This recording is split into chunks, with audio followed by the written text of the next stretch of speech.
So this happened. Michael Porter Jr. recently said, "Oh, I don't like this. That if the Nuggets don't win this, that was a good one. Don't try to get me on that. They might have to break up the team." Lou, are you buying that this is the last dance for the Denver Nuggets? Yeah, I'm buying. Nuggets. I'm buying it. Beadle, you're going to be in trouble today. That's not fair. It's not even a thing. It's not even a word. Sounded like it. You would love that. Listen, anyways. On FanDuel TV, longtime sports media member Michelle Beadle dropped the N-word when doing a segment on the National Basketball Association's Denver Nuggets. Now, she spoke with industry friend of mine, I would say, Scoop B, Brandon Robinson, and Beadle would release this statement. "I sped through a Nuggets question, and my vowels got all effed. Then those two turds, as in Parsons and Lou Williams, lost it. And we laughed through the entire Denver segment, and we'll probably do so now for the rest of the season. I imagine an edited version is going around, not showing the real-time viewing, and making it seem like an actual N-word and no response, which I can't control." She has received a lot of backlash for this, even from some in the industry, which I will go over in a moment. First, from awful announcing. It was a mistake Beadle immediately regretted and tried to play off. Excuse me. When the word came out of her mouth, it seemed that she was almost as surprised as her colleagues on the show. They go on, and to their credit, Lou Williams and Chandler Parsons showed some grace by trying to move past the moment as well. But for about a minute, the pair were too shocked at what had just happened to proceed as normal. Yeah, they were totally shocked. It honestly looked like they were befuddled at what they just heard and completely off guard. Thus, they tried to make light of the situation live on air. And the consensus, I got to be really honest here, seems to be very split. Like very, very split right down the middle of condemning it, and others saying, well, it's Beadle and it was an accident. And for those that are condemning it and saying that she should be fired, they're saying, no, it wasn't an accident. And they gave the line of like, that's how she talks. That's what she does behind the scenes. From a former, Indiana Pacer, Boston Celtic, Philadelphia 76er, Portland Trailblazer, Atlanta Hawk. I believe he was the number 2 overall pick in his respective draft from the Ohio State University, Evan Turner. He would tweet, "I sound crazy, but I'm not mad at Michelle Beadle," which again really seemed like what one side felt.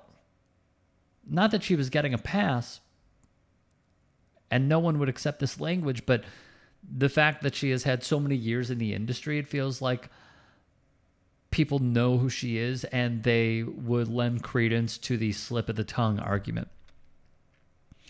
Sassington, however, wrote above the video a far different message. "There was no mistake. Not cute.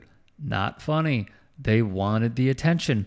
Get that B off the screen and stop letting people disrespect an entire culture for clicks and views. Michelle Beadle deserves nothing except to get the bridge of her nose rearranged for playing in people's faces." As someone who does not condone violence, I would say that although I don't completely agree with it, you were making a point until you said that she should have her nose rearranged. So what you were saying is whether or not it was the slip of a tongue, you should punch her in the face. That's what you're saying. You should commit an act of domestic violence because you didn't like this. Now, for the more credible, all right? Many will remember her from her ESPN days. She did sideline reporting. She did studio work. She has sources upon sources upon sources in the National Football League. And I believe she was on Fox Sports 1 and Skip Bayless's show. It's unclear if she's still there. I know that she was working for CBS Sports as well. That is Josina Anderson. And she had this message for one co-host specifically at the desk that was shared with Michelle Beadle. Her tweet: "Why is Lou Williams laughing? I'm looking at him in particular. Moreover, it's not his responsibility, nor should it feel like his instinctual duty to fill this awkward moment with a disinfecting giggle as the resident African-American former baller on the set. Regardless if it was a slip or not, the slur it sounded like is not funny in and of itself. Next time, stay quiet. Let it be what it is." I understand her argument. I also have been in those situations where there has not been a slur slip of the tongue, but there have been awkward moments. And I, along with others, when you're going through somewhat of a corporate-y feel and you're live, where you know what has just gone down, and you don't necessarily try to fan the flames by a person who already threw themselves under the bus by not trying to move it. You try to quell the situation. You try to calm it down. You try to cool it down. If they were to be there in silence, I would actually make the argument that she would have been suspended.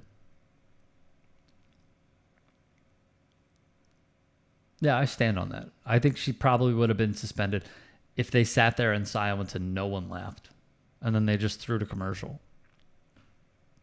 I think what it shows is support, which is what Josina is saying to Lou should not happen in the slightest. Another would write, "The way they were just up there laughing when Michelle Beadle said the N-word on live TV is embarrassing. That was captured by The Root." Beadle, meanwhile, would take to Instagram and write on her story, "The moment you say nuggets incorrectly on television and your entire career flashes." I'm sure it did. "While your cohorts die.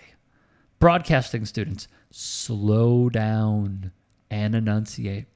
FanDuel would call it and label it a gaffe and referenced outlets to Beadle's story in return as a statement. More from Awful Announcing. There have been recent incidents in which commentators have lost their job over accidental use of the racial slur. And we covered this previously. Oakland A's play-by-play announcer Glenn Kuiper was fired last year for a similar mistake. That slip-up seemed to be a genuine blunder, but in today's social media environment, it's unlikely to go unnoticed. It'll be interesting to see if FanDuel TV issues any response to the incident. They gave somewhat of a response, which was referring back to Beadle's story on her Instagram. The Root wrote more. "Situations like this, as Awful Announcing went over, not uncommon. They would reference Kuiper, who spoke about what he and his co-host, former Major League Baseball pitcher, who I believe threw a perfect game, Dallas Braden, did while in Kansas City, Missouri. And unlike Beadle and her co-hosts, Kuiper did not acknowledge his mistake live on air and was fired weeks later. We'll see if Beadle faces a similar fate. And to that, I would say probably not, honestly. But where do you stand? Comment down below. If you can and are willing, please become a paid member here at TYT Sports. And or go to tyt.com/join. In addition, you can follow me on Twitter, Instagram, and TikTok. Appreciate it. Have a great day.